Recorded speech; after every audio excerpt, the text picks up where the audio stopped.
Hello YouTube, this is Michael Parker here to give you the second video on how I do my swarm traps. This video is on scenting specifically. My last video was on how to build a basic swarm trap, basically covering the type I used to use a lot, and then the other type, which is basically two 5-frame nuke boxes built and put together with band-aids. But anyhow, so this is about scenting, and first of all, as most people know, or you might not know depending on how much of this you've looked into, this is lemongrass oil. That's mimics a pheromone that bees use, and I learned about this from out of a Blue Skies videos many years ago. It's so old I don't know how many people still know about those, but anyway, so I use the lemongrass oil to directly scent like the entrance area to the bait hive. I often put the entrances down lower now, but or in the middle. But anyway, oh, and the screws in the entrance are to keep mice and birds from nesting in there. Hopefully, sometimes they find a way anyway, or at least mice do. Anyhow, so yeah, so I'll directly scent it. Another thing I'll do, so I've got this torch, and I will light that. Let's see if it lights. Oh, I might be out of fuel. Okay. Nope, I'm not out of fuel. So I'll take that, get some wax melted, and which I've done beekeeping many years, so I've got lots of wax hanging around, and then I'll just kind of scribble that onto the outside, and just helps make the trap more appealing to bees so that passing scouts will smell that.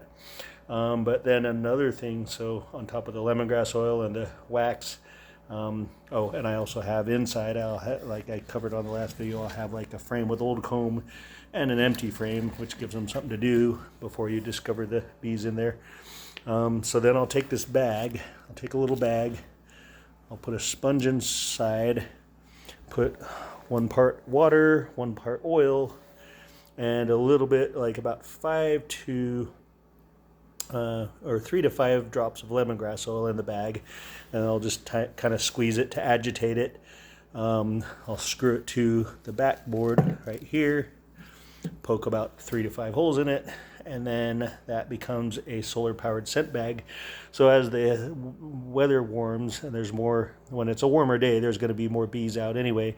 So, and the more warm it is, the more scent will be released from the bag. So that's why I call it a solar powered scent bag, and that's why I put it on top, is so the sun can activate it and cause more scent to come out. Some people take little bags and put Q-tips in and put them inside the box, but then you got to wait till the whole box is heated up basically for that to be as effective. Whereas this will more easily heat up and attract bees, and sometimes scouts, other times just foragers who are kind of curious, and they may become tomorrow's scouts, so who knows.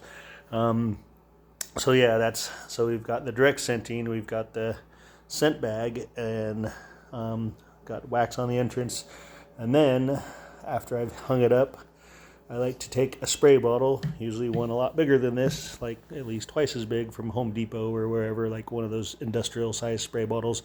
I put about half oil, half water, and then about 30 drops of lemongrass oil, and I shake it up as I'm approaching the tree, and then I'll tag the tree, meaning I spray it from way above the trap as high as I can all the way down to the base of the tree. That way it becomes like a big neon sign for passing scouts, and so they'll smell that lighter scent from the spray bottle, and then they'll hopefully find the heavier scent from the scent bag or the entrance, and then they'll work their way in and check it out. And this is something like the scent bag as well, the solar powered scent bag as well as the spray bottle are both my own inventions. And so then I know I've seen some similar stuff on YouTube, but that's I use the sponge to kind of help dissipate it slowly over time. And there was one time I had one of these old sponges in the back of my truck years ago, and I went to pick up bees in California, and a bunch of bees started flying around the bag, and the bag was over a year old. I was like, wow, that's a good testament to how long they can stay scented. So from So let's see, what else do I need to cover? Oh, and then when I come back a lot of times after the first round, after placing it, scenting it, and tagging the tree, I'll come back and I'll do the Q-tip method. If I haven't already, I'll add a little bit of scent straight to the Q-tip, drop the Q-tip into the hole. Sometimes I'll just have it though kind of hanging, where it's hanging on the outside a little bit. So, and then that is just another way to add a little more scent to the inside. And if you over scent the inside though, I've had it where a swarm will land on the bottom of the box and hang there and then swarm somewhere else. Sometimes I see him doing that and I'm able to catch him. Other times I find a little tiny piece of comb on the bottom of the box and then I end up feeling really bummed out. So that's like having a fish on the line and then it broke off and got away.